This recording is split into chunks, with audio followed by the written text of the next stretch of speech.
Hello friends, good morning. എല്ലാവർക്കും അർച്ചന ചേച്ചി LLB സീരിയലിൻ്റെ ലേറ്റസ്റ്റ് എപ്പിസോഡ് റിവ്യൂയിലേക്ക് സ്വാഗതം.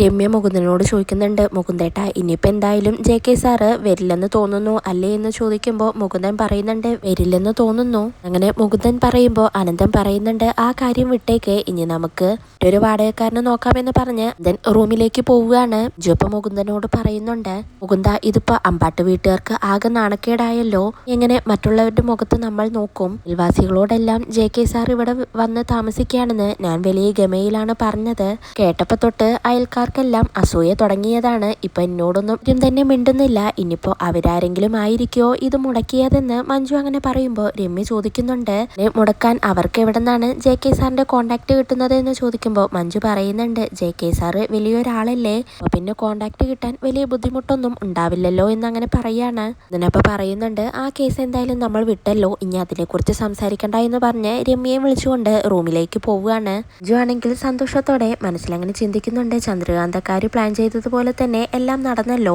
ഇപ്പൊ എന്തായാലും ചന്ദ്രേച്ചി ഒരുക്കും എന്നെ കാണേണ്ടതുപോലെ തന്നെ കാണുമായിരിക്കും എന്നങ്ങനെ മഞ്ജു മനസ്സിൽ ചിന്തിക്കുന്നുണ്ട്. അതിനുശേഷം ചന്ദ്രയാണെങ്കിൽ ചന്ദ്രയുടെ ഫ്രണ്ട് ഡെയ്സിയെ വിളിക്കുകയാണ്. പുറത്തേക്ക് ഇറങ്ങാൻ നിൽക്കുമ്പോഴാണ് ചന്ദ്ര വിളിക്കുന്നത്. ചന്ദ്ര എന്നിട്ട് ചോദിക്കുന്നുണ്ട്, ഡെയ്സി നീ എവിടെയാണ് അങ്ങനെ ചോദിക്കുമ്പോൾ ഡെയ്സി പറയുന്നുണ്ട്, എന്റെ ഹസ്ബൻഡ് ഓസ്ട്രേലിയയിൽ നിന്ന് വരുന്നുണ്ട്, ഇദ്ദേഹത്തെ വിളിക്കാൻ എയർപോർട്ടിലേക്ക് പോവാൻ നിൽക്കുകയായിരുന്നു. എന്താണ് ചന്ദ്ര നീ ഇപ്പോൾ വിളിച്ചത്? ക്ലബിലെ വല്ല വിശേഷങ്ങൾ പറയാനാണോ? എങ്കിൽ ഞാൻ പിന്നെ വിളിച്ചാൽ മതിയോ എന്ന് ചോദിക്കുമ്പോൾ ചന്ദ്ര പറയുന്നുണ്ട്, ക്ലബിലെ വിശേഷം പറയാനല്ല ഞാനിപ്പോൾ വിളിച്ചത്, നിനക്ക് പ്രയോജനമുള്ള ഒരു കാര്യം പറയാനാണ്. നിനക്കൊരു വില്ലയില്ലേ, അത് റെന്റിന് പോയോ എന്ന് ചന്ദ്ര ചോദിക്കുമ്പോൾ ഡെയ്സി പറയുന്നുണ്ട്, ഇല്ല അത് ആർക്കും തന്നെ റെന്റിന് കൊടുത്തിട്ടില്ല, നമ്മുടെ സ്റ്റാറ്റസിന് പറ്റിയ ഒരാളെ കിട്ടാത്തതുകൊണ്ട് ഞാനത് ആർക്കും കൊടുത്തിട്ടില്ലെന്ന് ഡെയ്സി അങ്ങനെ പറയുമ്പോൾ ചന്ദ്ര പറയുന്നുണ്ട്, എങ്കിൽ പിന്നെ നിന്റെ സ്റ്റാറ്റസിന് പറ്റിയ ഒരാളെ തന്നെ കിട്ടിയിട്ടുണ്ട്, നല്ല നിലയും വിലയും ഡീസന്റുമായ ഒരാളാണ്, വേറെ ആരുമല്ല നമ്മുടെ എഴുത്തുകാരൻ JK സാറാണെന്ന് ചന്ദ്ര അങ്ങനെ പറയുമ്പോൾ ഡെയ്സി ചോദിക്കുന്നുണ്ട്, JK സാറോ, എങ്ങനെയാണ് അദ്ദേഹമായിട്ട് പരിചയമെന്ന് ചോദിക്കുമ്പോൾ ചന്ദ്ര പറയുന്നുണ്ട്, അതൊക്കെ ഞാൻ പിന്നീട് പറയാം, കേക്ക് ഇപ്പോൾ ഒരു വീട് ആവശ്യമായിട്ട് വന്നിരിക്കുകയാണ്, എഴുത്തുകാരനായതുകൊണ്ട് വിശാലമായ ഒരു വീട് തന്നെ വേണമെന്ന് പറഞ്ഞു, നിങ്ങളുടെ വീടാവുമ്പോൾ അതിനെല്ലാം പറ്റിയതാണല്ലോ എന്നങ്ങനെ ചന്ദ്ര പറയുമ്പോൾ ഡെയ്സി ചോദിക്കുന്നുണ്ട്,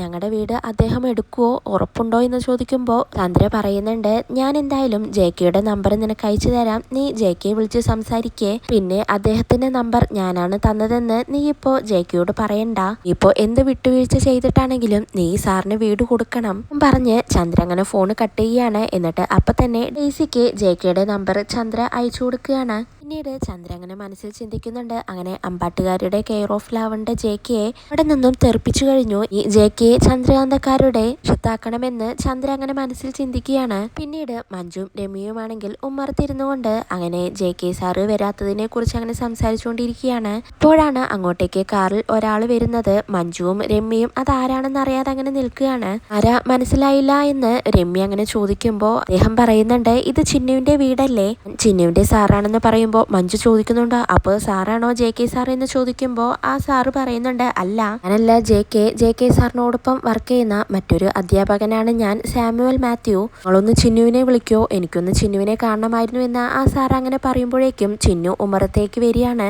ആ സാമുവൽ സാറാണോ, സാർ എന്താണ് ഇവിടെ എന്ന് ചിന്നു അങ്ങനെ ചോദിക്കുമ്പോൾ ആ സാറ് പറയുന്നുണ്ട്, JK സാറ് പറഞ്ഞിട്ട് വന്നതാണെന്ന് പറയുമ്പോൾ ചിന്നു പറയുന്നുണ്ട്, JK സാറിനെ ഇങ്ങോട്ടേക്ക് കണ്ടില്ല, ഇന്ന് വീടിന്റെ താക്കോല് വാങ്ങാൻ വരാമെന്ന് പറഞ്ഞതാണ്, ഫോണിൽ വിളിച്ചിട്ട് കിട്ടുന്നുമില്ല, ഫോൺ സ്വിച്ച് ഓഫ് ആണ് എന്നെല്ലാം ചിന്നു അങ്ങനെ പറയുമ്പോൾ മഞ്ജു ചോദിക്കുന്നുണ്ട്, JK സാർ എന്താണ് വരാത്തത്, നിങ്ങളെല്ലാവരും സാറിനെ പ്രതീക്ഷിച്ചിരിക്കുകയായിരുന്നു എന്ന് പറയുമ്പോൾ സാമുവൽ സാർ പറയുന്നുണ്ട്, ചെറിയൊരു പ്രശ്നമുണ്ട്, അതുകൊണ്ടാണ് JK സാർ വരാതിരുന്നത്, JK സാറാണ് എന്നെ ഇങ്ങോട്ടേക്ക് പറഞ്ഞു വിട്ടത്, അതിനൊരു കാരണവുമുണ്ട്, JK സാർ എന്തായാലും വരില്ല, അതുകൊണ്ട് തന്നെ എനിക്ക് ചിന്നുവിന്റെ അമ്മയെയും അമ്മാവന്മാരെയും ഒന്ന് കാണണം എന്നങ്ങനെ സാമുവൽ സാറ് പറയുമ്പോൾ ചിന്നു ശരി സാർ അകത്തേക്ക് വായു എന്ന് പറഞ്ഞ് വിളിച്ചുകൊണ്ട് പോവുകയാണ്. രമ്യയും കൂടെ പോവാനായി നിൽക്കുമ്പോൾ മഞ്ജു രമ്യയെ പിടിച്ചു നിർത്തിക്കൊണ്ട് പറയുന്നുണ്ട്, രമ്യ നിനക്കിപ്പോൾ കാര്യം മനസ്സിലായില്ലേ, JK സാർ ഇങ്ങോട്ടേക്ക് വരില്ല, കാരണം സാറിന് ആ വീട് ആവശ്യമില്ല, അത് പറയാനുള്ള മടി കൊണ്ടാണ് ഇപ്പോൾ ഇങ്ങനൊരു ദൂതനെ അയച്ചതെന്ന് മഞ്ജു പറയുമ്പോൾ രമ്യ പറയുന്നുണ്ട്, കാര്യം എന്താണെന്ന് നമുക്കറിയില്ലല്ലോ, ചേച്ചി വായു എന്ന് പറഞ്ഞ് അവരങ്ങനെ അകത്തേക്ക് പോവുകയാണ്. അർച്ചന എന്നിട്ട് സാമുവൽ സാറിനോട് സംസാരിക്കുന്നുണ്ട്, എന്താണ് JK സാർ വരാതിരുന്നത്, എന്തു പറ്റി, രാവിലെ മുതൽ ഫോൺ സ്വിച്ച് ഓഫ് ആണല്ലോ എന്ന് ചോദിക്കുമ്പോൾ സാമുവൽ സാർ പറയുന്നുണ്ട്, അടകി വീടിന്റെ കാര്യത്തിനായി JK സാർ ഇങ്ങോട്ടേക്ക് വരാൻ നിന്നതാണ്. അവലെ തന്നെ സാറിന്റെ നാട്ടിൽ നിന്നും ഒരു കോള് വന്നു. സാറിന്റെ അമ്മ വീണ് പരിക്കേറ്റെന്നും പറഞ്ഞ് അവള് വന്നയുടനെ തന്നെ സാറ് നാട്ടിലേക്ക് യാത്ര തിരിക്കുകയും ചെയ്തു. എങ്കിലും സാർ പോകുന്നതിന് മുന്നേ എല്ലാ കാര്യങ്ങളും എന്നെ ഏൽപ്പിച്ചിട്ടാണ് പോയത്. വന്ന് വീടിന്റെ കാര്യം ഏർപ്പാടാക്കണമെന്ന് പ്രത്യേകം പറഞ്ഞു. ഇന്ന് സാമുവൽ സാറ് പറയുമ്പോൾ എല്ലാവർക്കും തന്നെ ഒരുപാട് സന്തോഷാവുന്നുണ്ട്. എന്നാൽ മഞ്ജുവിന് മാത്രം അതൊട്ടും തന്നെ ഇഷ്ടാവുന്നില്ല. പിന്നീട് സാമുവൽ സാറ് പറയുന്നുണ്ട്, അഡ്വാൻസ് തുകയുടെ ചെക്ക് ഒപ്പിട്ട് തന്നിട്ടുണ്ട് JK സാർ, ഇത് നോക്കിക്കോളൂ എന്ന് പറഞ്ഞ് അതെടുത്ത് അർച്ചനയുടെ കയ്യിലേക്ക് കൊടുക്കുകയാണ്. അർച്ചന അപ്പൊ തന്നെ അത് വാങ്ങിച്ചു നോക്കുന്നുണ്ട്. അപ്പൊ പറയുന്നുണ്ട്, ശരി, എഗ്രിമെന്റ് എല്ലാം കഴിഞ്ഞ സ്ഥിതിക്ക് ഇനി താക്കോല് കൈമാറാമെന്ന് പറയുമ്പോൾ സാമുവൽ സാറ് പറയുന്നുണ്ട്, അതെന്റെ കയ്യിൽ തരണമെന്നില്ല, നിങ്ങൾ JK സാറിന്റെ കയ്യിൽ തന്നെ നേരിട്ട് കൊടുത്താൽ മതി എന്ന് പറയുമ്പോൾ അർച്ചനയും അനന്തനും മുകുന്ദനെല്ലാം പറയുന്നുണ്ട്, അത് ശരിയല്ലല്ലോ, പ്രൊസീജിയേഴ്സ് എല്ലാം കഴിഞ്ഞ സ്ഥിതിക്ക് താക്കോല് തരേണ്ടത് ഞങ്ങളുടെ കടമയല്ലേ എന്ന് പറഞ്ഞ് അർച്ചന അങ്ങനെ താക്കോൽ എടുത്തുകൊണ്ട് വന്ന് സാമുവൽ സാറിന്റെ കയ്യിലേക്ക് കൊടുക്കുകയാണ്. മഞ്ജു ആണെങ്കിൽ ആകെ ടെൻഷനോടെ മനസ്സിൽ ചിന്തിക്കുന്നുണ്ട്, ചന്ദ്രകാന്തക്കാരെ വിളിച്ചു പറഞ്ഞതെല്ലാം ഇപ്പൊ വെറുതെ ആയല്ലോ, ഇനി ഞാൻ അവരോട് എന്തു പറയുമെന്ന് ആലോചിച്ച് അങ്ങനെ നിൽക്കുകയാണ്. പിന്നീട് സാമുവൽ സാർ എല്ലാവരോടും യാത്ര പറഞ്ഞ് താക്കോലും വാങ്ങിച്ച് അവിടെ നിന്നും പോവുകയാണ്. ചിന്നു അപ്പോൾ എല്ലാവരോടുമായി പറയുന്നുണ്ട്,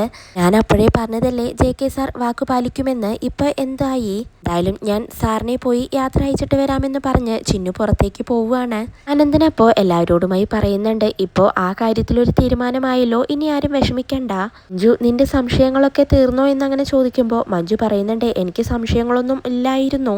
JK സാർ വരാതിരുന്നാൽ അമ്പാട്ടുകാരെ ചന്ദ്രകാന്തക്കാർ നാണം കെടുത്തില്ലേ, അത് മാത്രമേ എനിക്കൊരു പേടിയുണ്ടായിരുന്നുള്ളൂ എന്നങ്ങനെ പറയാണ്. മുകുന്ദനപ്പ പറയുന്നുണ്ട്, JK സാർ ഇനി താമസിക്കാൻ വരുന്നത് നമുക്കൊരു ഗമയും ചന്ദ്രകാന്തക്കാർക്ക് എന്തായാലും ഇതൊരു നാണക്കേടും തന്നെയാണെന്ന് മുകുന്ദൻ അങ്ങനെ പറയുന്നുണ്ട്. അതിനുശേഷം അപ്പൊ തന്നെ മഞ്ജു രുക്കുവിനെ വിളിച്ച് JK സാർ ആ വീട് വാടകയ്ക്കെടുത്ത കാര്യങ്ങളെല്ലാം പറയാണ്. അത് കേട്ട് രുക്കുവിനാണെങ്കിൽ ആകെ ഷോക്കാവുന്നുണ്ട്.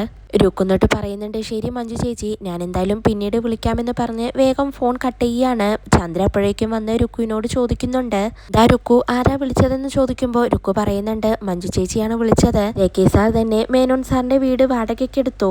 അങ്ങനെ രുക്കു പറയുമ്പോൾ ചന്ദ്രയും ആകെ ഷോക്കാവുന്നുണ്ട്. എന്നാൽ ഇതെല്ലാം കേട്ടുകൊണ്ട് സന്തോഷത്തോടെ വിമല അങ്ങോട്ടേക്ക് വരികയാണ്. പിന്നീട് JK സാർ വരാത്തതും അമ്പാട്ട് വീട്ടിൽ നടന്ന സംഭവങ്ങളെല്ലാം രുക്കു അങ്ങനെ ചന്ദ്രയോട് പറയാണ്. ഇതെല്ലാം കേട്ട് വിമലയ്ക്ക് ഒരുപാട് സന്തോഷാവുന്നുണ്ട്. വിമല എന്നിട്ട് ചന്ദ്രയോടും രുക്കുവിനോടും വന്ന് സംസാരിക്കുകയാണ്. നിങ്ങൾക്ക് ഇതിന്റെയൊക്കെ വല്ല ആവശ്യമുണ്ടായിരുന്നു? പാട്ടുകാരുടെ കാര്യത്തിൽ ഇടപെടാൻ പോയിട്ടല്ലേ നിങ്ങൾക്കിപ്പോ നാണക്കേടായത്? നിങ്ങൾ ഇങ്ങനെയൊക്കെ ചെയ്യുന്നത് അത്ര നല്ല പ്രവൃത്തിയൊന്നുമല്ല. ഞാൻ ഉള്ളതുപോലെ പറയും. അതിന്റെ പേരിൽ ചേച്ചി എന്നോട് ദേഷ്യപ്പെട്ടിട്ട് ഒരു കാര്യവുമില്ല. വാടകക്കാരന് വീട് കൊടുക്കാമെന്ന് ചേച്ചി എന്തിനാണ് ചേച്ചിയുടെ ഫ്രണ്ടിനെ വിളിച്ചു പറയാൻ പോയത്? ഇല്ലേ ഇപ്പൊ ചേച്ചിക്ക് നാണക്കേടായത് എന്നൊക്കെ വിമല അങ്ങനെ ചോദിക്കുകയാണ്. രുക്കു അപ്പൊ വിമലയോട് ദേഷ്യപ്പെടുന്നുണ്ട്. വിമലേച്ചി എന്തിനാണ് ഇപ്പോ ചന്ദ്രേച്ചിയെ കുറ്റപ്പെടുത്തുന്നത്? JK പോലൊരു വ്യക്തി അമ്പാട്ടുകാരുടെ കെയർ ഓഫിൽ മാത്രമേ താമസിക്കാൻ പാടുള്ളൂ എന്നൊന്നും ഇല്ലല്ലോ. JK ആരുടെയും പ്രൈവറ്റ് പ്രോപ്പർട്ടി അല്ല. ചന്ദ്രേച്ചി അദ്ദേഹത്തിന് ഒരു ഹെൽപ്പ് ചെയ്തതല്ലേ എന്നങ്ങനെ രുക്കു പറയുമ്പോൾ വിമല പറയുന്നുണ്ട്, ചന്ദ്രേച്ചി JK സാറിന് ഉപകാരം ചെയ്തതാണോ? അയാള് അമ്പാട്ടുകാരുടെ കെയർ ഓഫിൽ വീടെടുക്കാൻ വന്നതുകൊണ്ടല്ലേ ചന്ദ്രേച്ചി ഈ വിഷയത്തിൽ ഇടപെട്ടത്, അല്ലെങ്കിൽ ഇടപെടുമായിരുന്നോ എന്ന് വിമല ചോദിക്കുമ്പോൾ ചന്ദ്ര പറയുന്നുണ്ട്, നീ ഈ കാര്യത്തിൽ ഇടപെടണ്ട, നിനക്ക് ചോറ് ഇവിടെയും കൂറ് അവിടെയുമാണല്ലോ, സത്യനൊന്ന് വന്നോട്ടെ, ഇതിനുള്ള പരിഹാരം ഞാൻ ഉണ്ടാക്കി തരാമെന്ന് ചന്ദ്ര അങ്ങനെ പറയുമ്പോൾ വിമല പറയുന്നുണ്ട്, നിങ്ങൾക്കുണ്ടായ നാണക്കേടിന് പരിഹാരം ഉണ്ടാക്ക്, എന്നിട്ട് മതി എനിക്ക് പരിഹാരം ഉണ്ടാക്കാൻ എന്ന് പറഞ്ഞ് വിമല അകത്തേക്ക് പോവുകയാണ്. ചന്ദ്രയും രുക്കുവുമാണെങ്കിൽ ആകെ നാണം കിട്ട് ഇനി എന്ത് ചെയ്യണമെന്നറിയാത്ത അവസ്ഥയിൽ അങ്ങനെ നിൽക്കുകയാണ്. രുക്കു എന്നിട്ട് ചന്ദ്രയോട് പറയുന്നുണ്ട്, എന്തായാലും ചന്ദ്രേച്ചി ഇപ്പൊ തന്നെ ഡെയ്സി ചേച്ചിയെ വിളിച്ച് കാര്യം പറയേ, ഇല്ലെങ്കിൽ ഇനിയും നമ്മൾ നാണം കെടുമെന്ന് പറയാണ്. അതിനുശേഷം JK തന്റെ അമ്മയെ കാണാനായി രാത്രിയിൽ വീട്ടിലെത്തുകയാണ്. ഇന്ന് വാതിൽ മുട്ടുന്നതും JKയുടെ അമ്മാവനും അമ്മായിയും വാതിൽ തുറക്കുകയാണ്. JK കാണുന്നതും അച്ഛന്റെ ശ്രാദ്ധത്തിന് വരാത്തതിന് അവരങ്ങനെ JKയോട് ദേഷ്യപ്പെടുന്നുണ്ട്. JK അപ്പൊ പറയുന്നുണ്ട്, എല്ലാം നമുക്ക് പിന്നീട് സംസാരിക്കാം, എനിക്കെന്റെ അമ്മയൊന്ന് കാണണമെന്ന് പറഞ്ഞ് JK അകത്തേക്ക് അമ്മയെ കാണാനായി ഓടിപ്പോവുകയാണ്. JK ആണെങ്കിൽ അമ്മയെന്ന് വിളിച്ച് മുറിയിലേക്ക് പോകുന്നതും JKയുടെ സൗണ്ട് കേട്ട് JKയുടെ അമ്മയ്ക്ക് ഒരുപാട് സന്തോഷാവുന്നുണ്ട്. അമ്മയെ കണ്ടതും JK അങ്ങനെ അമ്മയോട് ചോദിക്കുന്നുണ്ട്, എന്തു പറ്റി അമ്മേ? എന്നോട് എപ്പോഴും ശ്രദ്ധിക്കാൻ പറഞ്ഞിട്ട് അമ്മയ്ക്ക് എന്താണ് പറ്റിയത്, ശ്രദ്ധിച്ച് നടക്കണ്ടേ എന്നൊക്കെ ചോദിക്കുമ്പോൾ JKയുടെ അമ്മ പറയുന്നുണ്ട്, കാല് തെറ്റി വീണതാണ്, ഇപ്പോൾ എനിക്ക് പ്രശ്നമൊന്നുമില്ല, നീ വല്ലതും കഴിച്ചായിരുന്നോ എന്നൊക്കെ ചോദിച്ചുകൊണ്ട് സുമിത്ര അങ്ങനെ ജെയ്ക്കയോട് വിശേഷങ്ങളെല്ലാം അങ്ങനെ ചോദിച്ചുകൊണ്ടിരിക്കുകയാണ്. എന്നാൽ ഇതൊന്നും കണ്ട് ജെയ്ക്കയുടെ അമ്മാവനും അമ്മായിക്കും ഒട്ടും തന്നെ ഇഷ്ടാവുന്നില്ല. വീണ്ടും അവരങ്ങനെ ജെയ്ക്കയുടെ അച്ഛൻ്റെ ശ്രാദ്ധത്തിന് വരാത്തതിന് ജെയ്ക്കയെ കുറ്റപ്പെടുത്തിക്കൊണ്ടിരിക്കുകയാണ്. സുമിത്ര അപ്പം പറയുന്നുണ്ട്, അവനിപ്പോൾ വന്നതല്ലേ ഉള്ളൂ, നിങ്ങൾ അവനെ ഇങ്ങനെ കുറ്റപ്പെടുത്താതെ എന്നങ്ങനെ പറയാണ്. ജെയ്ക്കയും അവരോട് ദേഷ്യപ്പെടുന്നുണ്ട്. അപ്പം തന്നെ ഇനി ഞങ്ങളൊന്നും പറയുന്നില്ല എന്ന് പറഞ്ഞുകൊണ്ട് അമ്മാവനും അമ്മായിയും പുറത്തേക്ക് പോവുകയാണ്. അതിനുശേഷം സുമിത്ര ജെയ്ക്കയോട് ചോദിക്കുന്നുണ്ട്, നീ എന്താണ് അച്ഛൻ്റെ ശ്രാദ്ധത്തിന് വരാതിരുന്നത്? എന്നോട് ഞാൻ വീണ്ടും വീണ്ടും ഓർമ്മിപ്പിച്ചതല്ലേ എന്ന് ചോദിക്കുമ്പോൾ ജെയ്ക്കെ പറയുന്നുണ്ട്, അമ്മേ എനിക്ക് വരാൻ കഴിഞ്ഞില്ലെങ്കിലും ഞാൻ അച്ഛൻ്റെ ശ്രാദ്ധം ഒരിക്കലും മറക്കില്ല.